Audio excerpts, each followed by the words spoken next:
Hello everyone and welcome to our channel. Extra edge series में next 201 से 300 प्रश्न हम लेते हैं और वन बाय वन करते हैं। 201 नंबर का प्रश्न हमारे पास ग्रंथिल रोम है, अंतर्ग्रंथियाँ, बाह्य ग्रंथियाँ, जल ग्रंथियाँ, गौण ग्रंथियाँ। तो बिल्कुल ग्रंथिल रोम जो है वो बाह्य ग्रंथि हो जाएगी। आपका आंसर हो जाएगा यहाँ पर ब। क्वेश्चन नंबर 202 लेते हैं। वायु तक पाया जाता है जलीय पौधों में, मरुद्भित्तीय पौधों में, लवणीय पादपों में या सभी प्रकार के पौधों में। तो बिल्कुल वायु तक एरन जो मिलेगा वो जलीय पादपों में पाया जाता है, हाइड्रिल्ला वेलिस्नेरिया में मिलेगा। अधिचर्म उत्तक तंत्र की उत्पत्ति होती है रंभजन से, त्वचाजन से, वल्कुटजन से, कैलेप्टोजन से। तो बिल्कुल त्वचाजन से इसकी उत्पत्ति होती है। पत्तियों की दोनों सतहों पर रंध्र पाए जाते हैं। ऐसी पत्तियां आइसोबायलेटरल लीफ कहलाती है, आपको पता ही है। तो ये पत्तियां आइसोबायलेटरल लीफ जो है वो एक बीजपत्रियों में, मरुद्भिदों में, जलोदभिदों में, लवणोद्भिदों में मिलेगी, तो एक बीजपत्रियों में पाई जाती है। कैस्पेरियन पट्टिका निम्न में से किसके स्तूलन से बनती है? तो कैस्पेरियन स्ट्रिप्स जो है वो लिग्निन, पेक्टिन, सुबेरिन या सेलुलोज। तो सुबेरिन का स्तूलन वहाँ पर पाया जाता है, थिकनिंग ऑफ सुबेरिन। अधिचर्म व अंतस्त्वचा के बीच का क्षेत्र क्या कहलाता है? अधिचर्म व अंतस्त्वचा के बीच का क्षेत्र सवन क्षेत्र, वल्कुट क्षेत्र, रंभ क्षेत्र या जाइलम क्षेत्र। तो कॉर्टेक्स रीजन कहलाता है, वल्कुट क्षेत्र कहलाता है। मज्जा व मज्जा रश्मियाँ किस उत्तक की बनी हुई होती है? मृदुत्तक, स्थूलकोणोत्तक, जाइलम या दृढ़ोत्तक। तो बिल्कुल पैरेन्काइमा की बनी हुई होती है मज्जा व मज्जा रश्मियाँ। तो आपका आंसर हो जाएगा मृदुत्तक की बनी हुई होती है। ऐसा सवन पुल जिसमें जाइलम व फ्लोएम अलग अलग त्रिज्या पर हो कहलाता है अरीय, संयुक्त, सेकेंडरी या उभयफ्लोमी। तो अलग अलग त्रिज्या पर हो तो उसे हम अरीय बोलेंगे, रेडियल बोलेंगे उस सवन पुल को। क्वेश्चन नंबर 209 के आगे हम बात करते हैं। फ्लोएम केंद्रीय सेवन पुल पाए जाते हैं डेसिना में, पर्णांगों में, सूरजमुखी में, कुकुरबिटा में। तो फ्लोएम केंद्रीय सेवन पुल जो है वो डेसिना में पाए जाएंगे। आपका आंसर हो जाएगा ए। 210 वाला प्रश्न लेते हैं। एक बीजी पादपों में रंध्र होते हैं वृक्काकार द्वार कोशिका वाले, सैम के बीच की आकृति वाले, डुगडुगी या डंबल जैसी द्वार कोशिका वाले या धसे हुए रंध्र। तो डुगडुगी या डंबल जैसी द्वार कोशिकाएं वाले होते हैं एक बीजपत्री पादपों में। मरुद्भिद जीरोफाइट पादपों में रंध्र होते हैं डुगडुगी की आकृति वाले, सैम के बीच जैसे उभरे हुए या धसे हुए। तो बिल्कुल धसे हुए रंध्र यहाँ पे पाए जाएंगे। अधिचर्म में नहीं पाए जाते हैं रंध्र अंतराकोशिक स्थल, उपत्वचा या त्वचारोम। तो अंतराकोशिक स्थल अधिचर्म में नहीं पाए जाते हैं। कैस्पेरियन पट्टियाँ पाई जाती है क्यूटिकल में, सामान्य वलकुट में, अंतस्त्वचा में या मज्जा में। तो बहुत अच्छा प्रश्न है। जो कैस्पेरियन पट्टियाँ होती है वो अंतस्त्वचा में पाई जाती है, एंडोडर्मिस में मिलती है। द्विबीजपत्री तने के अनुप्रस्थ काट में हम देख सकते हैं बिखरे सवन पुल, वलय में व्यवस्थित सवन पुल, अरीय सवन पुल या अवर्षीय सवन पुल। तो वलय में उपस्थित सवन पुल द्विबीजपत्री तने के विशेषता होती है। एक बीजपत्री तने के अनुप्रस्थ काट में सवन पुल जो होते हैं बिखरे, वलय में उपस्थित वर्दी या अरीय तो बिखरे हुए होते हैं। बिल्कुल आप ध्यान देंगे। मूलों में सवन पुल किस प्रकार से पाए जाते हैं? तो रूट्स में जो सवन पुल होते हैं वो संयुक्त संपार्श्विक वर्दा। तो आपका आंसर हो जाएगा अरीय प्रकार का, रेडियल प्रकार के सवन पुल मूलों में पाए जाते हैं। पर्ण मध्योतक होता है हरित मृदुत की, दृढ़ोत की, विभजोत की, बुलिफॉर्म कोशिकाओं से बना। तो बिल्कुल पर्ण मध्योतक जो होता है वो क्लोरिन काइमेटस होता है, हरित मध्युत की होता है। अंतरापुलीय एधा का निर्माण होता है मज्जा से, मज्जा रश्मियों से, जाइलम से या फ्लोएम से। तो अंतरापुलीय एधा का निर्माण मज्जा रश्मियों से पाया जाएगा। एधा वलय बनाता है बाहर जाइलम अंदर फ्लोएम, बाहर फ्लोएम अंदर जाइलम, बाहर फ्लोएम अंदर मृदुत्तक, बाहर जाइलम अंदर मृदुत्तक। तो बिल्कुल एधा जो वलय बनाता है वो बाहर फ्लोएम होता है और अंदर जाइलम बनती है। द्विबीजपत्री मूल में एधा का निर्माण प्रारंभ होता है फ्लोएम पुल के ऊपर, जाइलम पुल के नीचे, फ्लोएम पुल के नीचे या स्थिति अनिश्चित होती है तो फ्लोएम पुल के नीचे। आप आंसर यहाँ पर लगा देंगे। मूल पादप के किस भाग से विकसित होती है? प्रांकुर से, मूलांकुर से, बीज पत्रों से, बीज चोल से। तो बिल्कुल रेडिकल से, मूलांकुर से विकसित होती है, रेडिकल आप आंसर लगा देंगे। मूलांकुर के अतिरिक्त पादप के अन्य किसी भाग से विकसित होने वाली मूल को हम क्या बोलते हैं? मुसला मूल, जकड़ा मूल या पार्श्व या अपस्थानिक मूल। तो बिल्कुल एडवेंटिशियस रूट हम कहेंगे। अपस्थानिक मूल आपका यहाँ पर आंसर हो जाएगा। मूल शीर्ष के किस क्षेत्र में मूल रोम पाए जाते हैं? स्थायी क्षेत्र में, विभजोतक क्षेत्र में, परिपक्वन क्षेत्र में या दीर्घीकरण क्षेत्र में। तो ऊपर ही ऊपर जो क्षेत्र होता है वो मैचुरेशन जोन होता है और मैचुरेशन जोन में आपके मूल रोम मिलेंगे। गाजर की जड़ की आकृति कैसी होती है? शंकुरूपी, कंदिल, कुंभी रूपी या तर्करूपी। तो शंकुरूपी, कॉनिफॉर्म होती है। पार्श्व मूल की उत्पत्ति होती है परिरंभ से, पार्श्व बाह्य त्वचा से, एदा से या जाइलम मंडल से। तो परिरंभ से पार्श्व मूल बनती है। निम्न में से कौन सा पादप भाग मूल का उदाहरण नहीं है? मूली है, शकरकंद है, डहलियाकंद है, मूल का। तो अरबी जो होता है वो स्तंभ का उदाहरण है। बिल्कुल अरबी आप यहाँ पे आंसर लगा लेंगे। बरगद में पाई जाने वाली जो रूट्स होती है वो किस प्रकार की होती है? अवस्तंभ मूले, जटा मूले, कवक मूले या परजीवी मूले। तो बरगद में अवस्तंभ मूले, प्रोप रूट्स पाई जाती है। मक्का में जड़ें विकसित होती है स्तंभ की आधारीय परसंधियों से, पत्तियों से, पुष्प क्रम से, स्तंभ शीर्ष से। तो बिल्कुल स्तंभ की आधारीय परसंधियों से मक्का में जड़ें विकसित होती है। आर्द्रताग्राही मूले किस में पाई जाती है? तो हाइग्रोस्कोपिक रूट्स मैंग्रोव पादपों में, न्यूमेटाफोर्स मिलती है अधिपादपों में, जलीय पादपों में, मृदबिदों में तो बिल्कुल एपीफाइट्स में आर्द्रताग्राही मूल्य पाई जाती है। हाइग्रोस्कोपिक मूल्य परजीवी मूल्य पाई जाती है मक्का में, आलू में, अमरबेल में, चीड़ में तो अमरबेल में पाई जाएगी।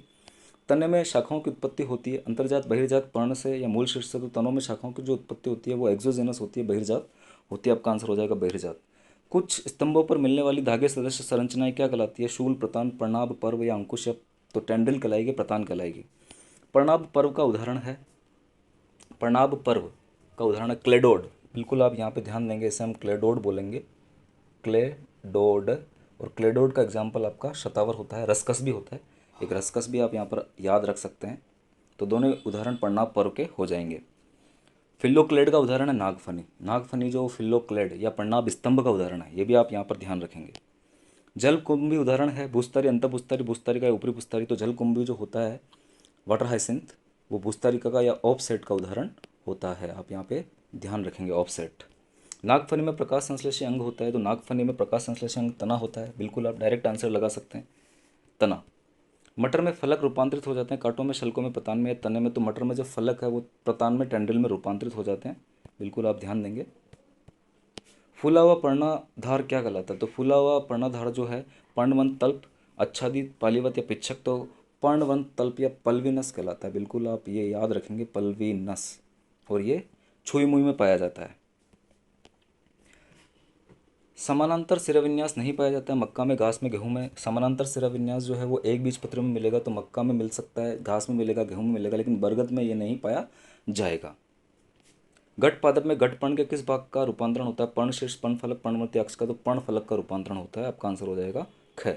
पर्णाभ व्रंत रूपांतरण है पर्ण व्रंत का, पर्णाभ व्रंत। बिल्कुल फिल्लोड आप यहाँ पर याद रखेंगे, पर्णाभ व्रंत का मतलब हो गया आपका फिल्लोड।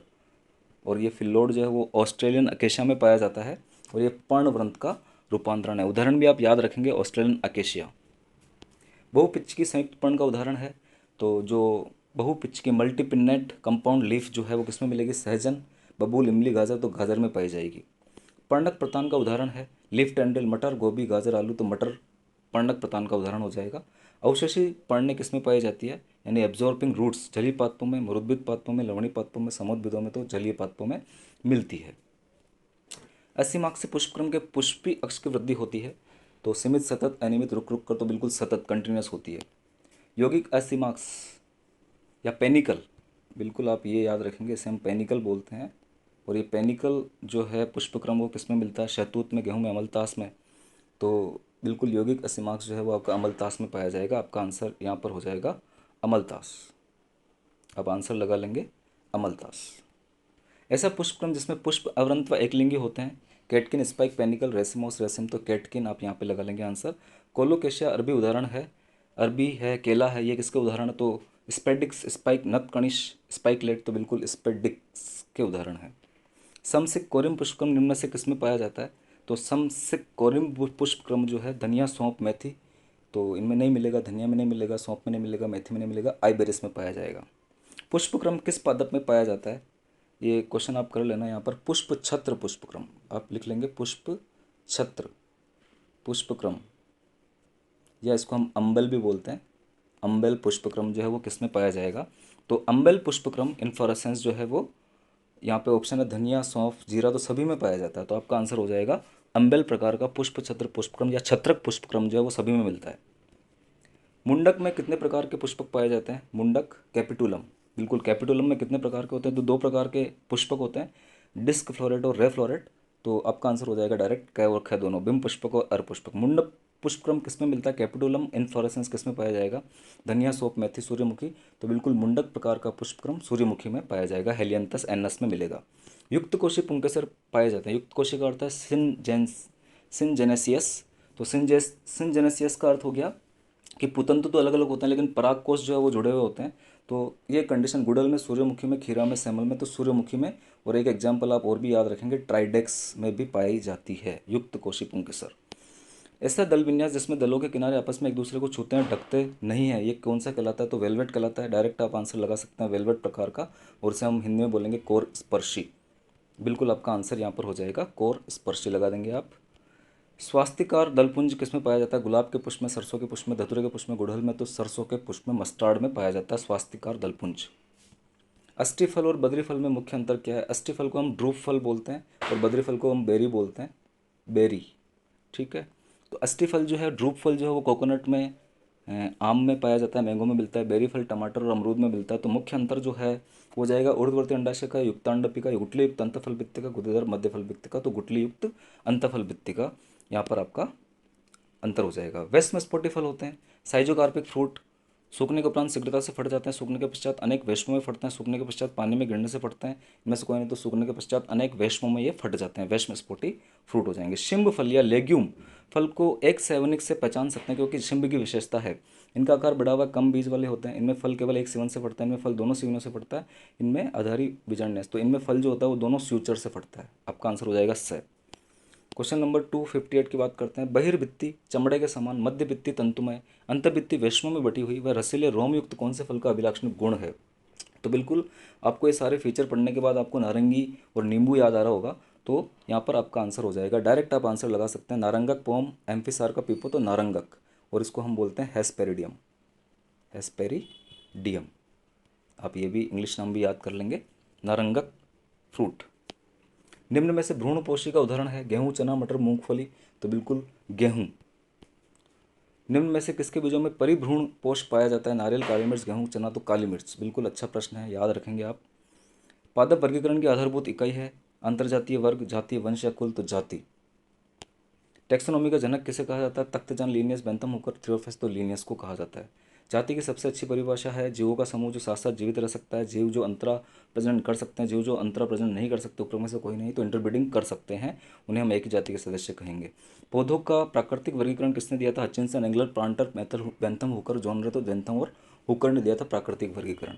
निम्न में से कौन सा वनस्पति नाम सही छपा है? तो बिल्कुल इटैलिक जो किया गया वो सही होगा। Payasam sativum, payasam sativum, payasam sativum.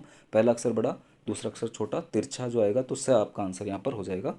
आप लगा देंगे पायसम सेटाइवम। भारतीय परिप्रेक्ष्य में सर्वप्रथम किस प्रख्यात चिकित्सक को वानस्पतिक उद्यान की स्थापना का श्रेय दिया जाता है? महर्षि पाराशर, शुश्रुत, जीवक कुमार भृत्य, चरक। तो बिल्कुल जीवक कुमार भृत्य आप याद कर लेंगे।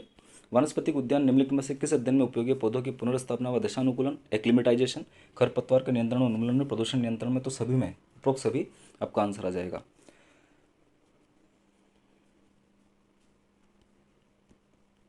किसी भी फील्ड से पादप प्रतिरूप एकत्रित करने के लिए आप निम्न में से कौन सा उपकरण आवश्यक नहीं समझेंगे? यानी आप फील्ड ट्रिप पे गए हैं और आपको पादप प्रतिरूप या स्पेसिमेन लेना है तो कैंची आपको चाहिए, बिल्कुल चाहिएगी।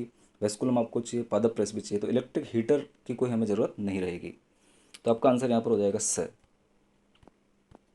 बिल्कुल आप स आंसर लगा लेंगे यहाँ पर। आगे देखिए, प्लांट प्रेस की मानक माप होती है 12 इंच से 18 इंच, 12 इंच से 16, 10 से 18, 10 से तो 12 से 18। आप आंसर यहाँ पे लगा लेंगे ए वाला।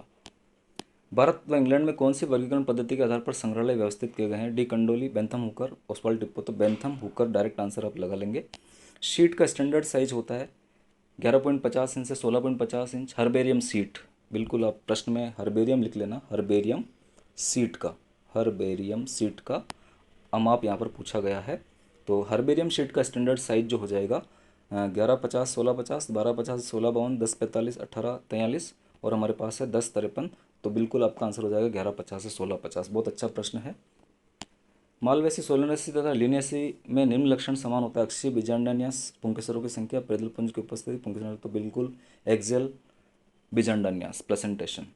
जंगल की ज्वाला ढाक टेसुआ पलास का वंशीय नाम क्या है? कोरोनोपस, ब्यूटिया, केशिया थैल्स। तो ब्यूटिया मोनोस्पर्मा इसको हम बोलते हैं। उपकुल पेप्लियोनिटी की ग्रंथिल मूल में नाइट्रोजन स्थिरकारी जीवाणु कौन सा पाया जाता है? तो पेप्लियोनिटी लेग्यूमिनसी में राइजोबियम मिलेगा। डायरेक्ट आपका आंसर मिल हो जाएगा। परिदल पुंज युक्त तृतीय पुष्प निम्न में से किस कुल के अभिलाक्षण गुण? पेरियंथ जिसमें पाया जाता है? Malvaceae, Solanaceae, Fabaceae. तो लिलियसी आपका आंसर हो जाएगा। माइमोसा पुडिका का लोकप्रिय नाम है? बिल्कुल आप लोग छुई मुई लगा देंगे, touch me not plant. Palaeontology के अंतर्गत किसका अध्ययन किया जाता है? तो जीवाश्मों का अध्ययन किया जाता है। डायरेक्ट आप आंसर लगा लेंगे। शब्द जीव विज्ञान किसने दिया? तो डार्विन व ट्रेविरनस ने, लेमार्क ट्रेविरनस ने, डार्विन व वेलेस ने, लेमार्क तो लेमार्क को ट्रेविरनस ने दिया। जंतु विज्ञान का जनक किसे कहा जाता है? जो जीव विज्ञान का जनक है वही जंतु विज्ञान का जनक है। Aristotle, Darwin, Lamarck. तो एरिस्टोटल आपका आंसर हो जाएगा। वातावरण के संबंध में जंतुओं के अध्ययन की शाखा है? Ethology, ecology, palaeontology, physiology. तो इकोलॉजी। जंतु विज्ञान की शाखा जिसमें वंशागति का अध्ययन किया जाता है? उद्विकास, भ्रूणिकी, आनुवंशिकी, पारिस्थितिकी तो आनुवंशिकी हो जाएगी आपके आंसर। जाति का सिद्धांत सबसे पहले किसने दिया था? तो जाति का सिद्धांत जो देने वाले थे जॉन रे, मार्सेलो मेलपिगी, डार्विन या लेमार्क, तो जॉन रे आपका आंसर हो जाएगा। चिकित्सा शास्त्र का जनक किसे कहा जाता है? अरस्तु को, थियोफ्रेस्ट को, हिपोक्रेट्स को, विलियम हार्वे को, तो बिल्कुल हिपोक्रेट्स को कहा जाता है। विलियम हार्वे ने परिसंचरण तंत्र की खोज की थी, बिल्कुल। थियोफ्रेस्ट जो है आपका वो पादप बॉटनी के फादर कहे जाएंगे, अरस्तु जूलॉजी के फादर कहे जाएंगे। हिस्टोरिया एनिमेलियम पुस्तक किसने लिखी थी? अरस्तु, डार्विन, लेमार्क, हिप्पोक्रेट्स ने। तो अरस्तु की पुस्तक का नाम है हिस्टोरिया एनिमेलियम। मानव नस्ल में सुधार का अध्ययन जंतु विज्ञान की किस शाखा में अंतर्गत किया जाता है? यूजेनिक्स में, पारिस्थितिकी में, कैथोलॉजी में, या सभी में? तो यूजेनिक्स में किया जाता है। आधुनिकी भ्रूणिकी के जनक किसे कहा जाता है? अरस्तु को, थियोफ्रेस्ट को, वॉन बेयर को, विलियम हार्वे को, तो वॉन बेयर को कहा जाता है। जीव द्रव्य जीवन का भौतिक आधार ये किसने कहा था? पुरकिंजन ने, हक्सले ने, वेजमान ने, डार्विन ने। तो हक्सले ने कहा था। दूध में निम्न में से कौन सी शर्करा पाई जाती है? Sucrose, maltose, lactose, glucose. तो लैक्टोज पाई जाती है। जंतु मंड एनिमल स्टार्च के रूप में किसे जाना जाता है? Glycogen, glycerine, chitin, glucose. तो ग्लाइकोजन को जाना जाता है। स्टर्ड होते हैं सरल लिपिड, संयुक्त लिपिड, व्युत्पन्न लिपिड, डिराइड लिपिड, या उपरोक्त में से कोई? तो बिल्कुल डिराइड लिपिड होते हैं, व्युत्पन्न लिपिड होते हैं। निम्न में से सरल गोलाकार प्रोटीन का उदाहरण है? Histone, keratin, actin, fibrin. तो हिस्टोन प्रोटीन आपकी सरल गोलाकार प्रोटीन हो जाएगी। प्रोटीन की इकाई होती है ग्लूकोज, वसा अम्ल, ग्लिसरीन या अमीनो अम्ल। तो बिल्कुल अमीनो अम्ल से मिलकर प्रोटीन बनती है। डीएनए में कौन सा क्षार नहीं होगा? Adenine, guanine, uracil, thymine. तो बिल्कुल यूरेसिल जो है वो डीएनए में नहीं पाया जाएगा, आरएनए में पाया जाता है। आरएनए का मुख्य कार्य आनुवंशिक लक्षणों का संचरण, प्रोटीन संश्लेषण, जैविक क्रियाओं का नियमन, ताप नियंत्रण। तो आरएनए का जो मुख्य कार्य हो जाएगा वो आप यहाँ पर ध्यान दें। तो बिल्कुल आरएनए का मुख्य कार्य आप लगा लेंगे, आनुवंशिक लक्षणों का संचरण, प्रोटीन संश्लेषण, जैविक क्रियाओं का निर्माण। तो प्रोटीन संश्लेषण में इसका मुख्य कार्य होता है। प्रकृति में ऊर्जा का प्रवाह होता है एक दिशा, चक्रीय, असंतुलित, प्रमुख। तो एक दिशा, यूनिडायरेक्शनल। मरुस्थलीय वातावरण का मुकाबला करने हेतु ऊँट में कौन सा अनुकूलन मिलता है? पैरों में चौड़ी गद्दे होती है, बिल्कुल सही। अमाशय के रुमन में जल संचय होता है, बिल्कुल सही। सांद्र मुक्त का उत्सर्जन होता है, बिल्कुल सही। तो आप उपरोक्त सभी आंसर लगा लेंगे। फिलोसॉफिक जूलॉजिक नामक पुस्तक के लेखक है डार्विन, लेमार्क, वेजमान और वेलेस। तो लेमार्क ने ये पुस्तक लिखी थी, फिलोसॉफी जूलॉजिक। समरूप अंग होते हैं, तो समरूप अंग आप डायरेक्ट याद कर सकते हैं कि चमगादड़ के पंख, घोड़े के अग्रपाद, वेल के फ्लिपर और मनुष्य के हाथ। तो उत्पत्ति में समान और कार्य में भिन्न। तो जो समरूप अंग होते हैं, सॉरी मैंने समजात अंग बता दिए हैं। समरूप अंग जो हो जाएंगे, समरूप यानी अपने एक तो होमोलोगस होता है और एनालोगस होते हैं। तो जो एनालोगस होते हैं वो चमगादड़ के पंख हैं, कीट के पंख और पक्षी के पंख हैं। सॉरी मैंने होमोलोगस ऑर्गन बता दिए। तो जो चमगादड़ के पंख है, कीट के पंख है, पक्षी के पंख है, वो समरूप या समृति अंग कहलाते हैं। इनकी उत्पत्ति तो अलग अलग होती है लेकिन कार्य एक समान करते हैं। तो बिल्कुल आपका आंसर यहाँ पर हो जाएगा ब। तो डिस्टेंस बिल्कुल समरूप और समजात में आप थोड़ा सा मैं कन्फ्यूज़ हो जाता हूँ, आप लोग भी ध्यान रखेंगे। समृति या समरूप अंग जो होते हैं वो उत्पत्ति में तो भिन्न होते हैं लेकिन कार्य में समान होते हैं, और उनके उदाहरण है कीट के पंख, पक्षी के पंख और चमगादड़ के पंख। और जो मैंने समजात बताए, होमोलोगस बताए, उसमें आपके आ जाएंगे चमगादड़ के पंख, वेल के फ्लिपर, मनुष्य के हाथ और घोड़े के अग्रपाद। ये समजात या होमोलोगस ऑर्गन है। कौन सा सेट समजात अंगों का क्वेश्चन आई गया? चमगादड़, तितली, पक्षी के पंख नहीं होगा, पक्षी के पंख और मनुष्य के हाथ नहीं होगा, मनुष्य के हाथ और चमगादड़ के पंख बिल्कुल हो जाएगा, पक्षी के पंख वेल के फ्लिपर नहीं होगा। और इसके साथ ही आप याद रखेंगे घोड़े के अग्रपाद और वेल के फ्लिपर। मनुष्य का हाथ, चमगादड़ के पंख, घोड़े के अग्रपाद और वेल के फ्लिपर, ये समजात अंगों का जोड़ा है। क्वेश्चन नंबर 300 करते हैं, लास्ट प्रश्न है। इनमें से कौन सी संरचना मानव में अवशेषी नहीं है? वेस्टिजल नहीं है, निमेशक पटल होती है, कर्ण पेशे होती है, वनिफोर अपेंडिक्स होती है। तो इलियम जो होती है वो अवशेषी नहीं होती है। आपका आंसर हो जाएगा ब। तो डिस्टेंस काफ़ी अच्छे प्रश्न हैं, आप अच्छे से इन्हें प्रैक्टिस करें, आप लोगों की काफ़ी हेल्प होगी। आगे और भी हम करते रहेंगे। खुश रहिए, मस्त रहिए, अपनी तैयारी को अंजाम तक पहुंचाइए। बहुत बहुत धन्यवाद।